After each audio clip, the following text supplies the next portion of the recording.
It's great to be up here. I've been curious about a couple of things. Can you talk to us about angels and spirit guides? Well, there are a lot of different names and labels that you give in your attempt to explain your interpretation of non-physical.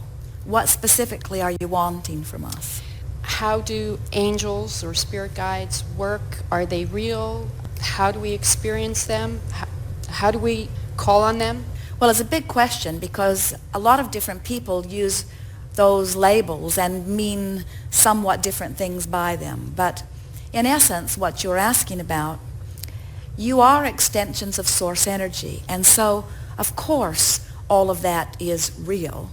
In other words, as Esther is allowing us to visit with you as she translates, we're offering radio signals or blocks of thought that are like radio signals, and she's translating them.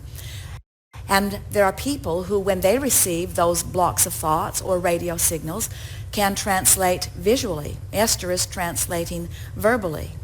And so the non-physical is interacting with you in many different ways. And depending upon the intensity of your desire to know and your ability to allow in any given moment is what makes for the variety of experiences that different people are having. Esther said to us one night early on in her new relationship with us consciously, "Abraham, I want to see you." And we said, "We don't think you really do," because we had seen her lying in her bed with her eyes closed, afraid that she might see us. She was beginning to develop a very nice relationship with us, and she didn't want anything weird to happen that would upset her in any way. And so she said, "No, really, Abraham, I do want to see you." And we said, "Then open your eyes." It was a very dark bedroom out under a Texas sky. Jerry was sound asleep, and Esther opened her eyes, and she saw a room full of fireflies, what looked like millions of fireflies, too many to count.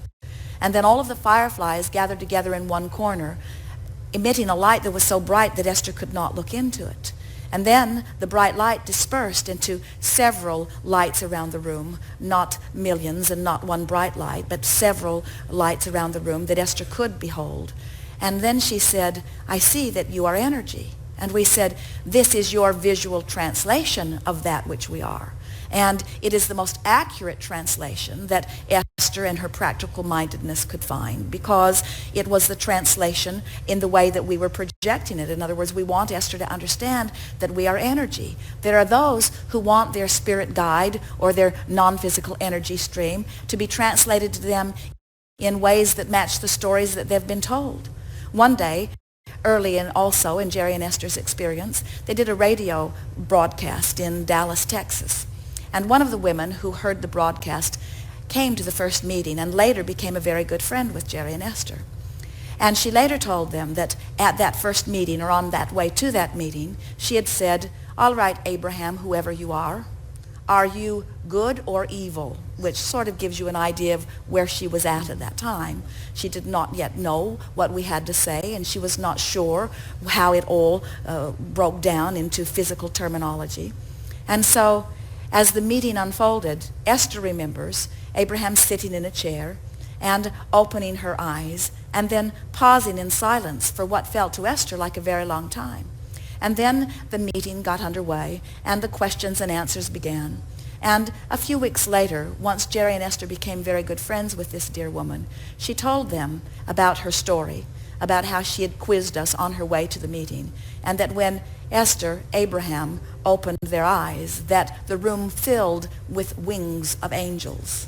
And so we were offering a block of thought to this woman who was asking this intense question, a woman who was able to interpret visually on many occasions, and her interpretation gave her the answer that she was looking for, you see.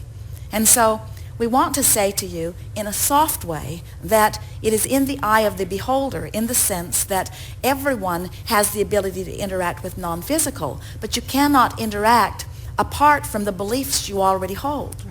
So sometimes in the beginning, what you will receive in terms of what you see or even what you hear will match the belief system that you hold. And in time, as you get more in sync with who you are and you're able to relax and release some of the folklore that you've picked up along your physical trail, then you can begin to have more of your own authentic experience. But we want to say to you, one who sees light in a room or fireflies in a room is not more accurate than one who sees a room filled with angels' wings or angels. In other words, you get to interpret this in whatever way that you want to. It is offered to you purely, but you are the interpreter of it, and so you make it what it is. And so over time, it is extraordinary the amount of stories that physical man tells about his interaction with non-physical. We would call all of it real. We would call all of it valid. And then we would say, if we were standing in your physical shoes, in what way do I want to interact? Esther was not coming from a religious basis, and she did not want any distortion whatsoever. She was the purest slate that we had seen, in that she had not come to any conclusions of her own that would prohibit her from being able to receive clearly what we were offering. And so, as Esther finds words, they are always words that match the intention that, and then over time, as we offer words, and Esther depicts our meaning with words, and we are able to feel your response to her words, and then we are able to feel your vibration in response to her words. Over time, we have literally created a language that depicts purely the intent of Abraham. But that does not mean that it is the only language that is authentic. There are many ways of interpreting non-physical.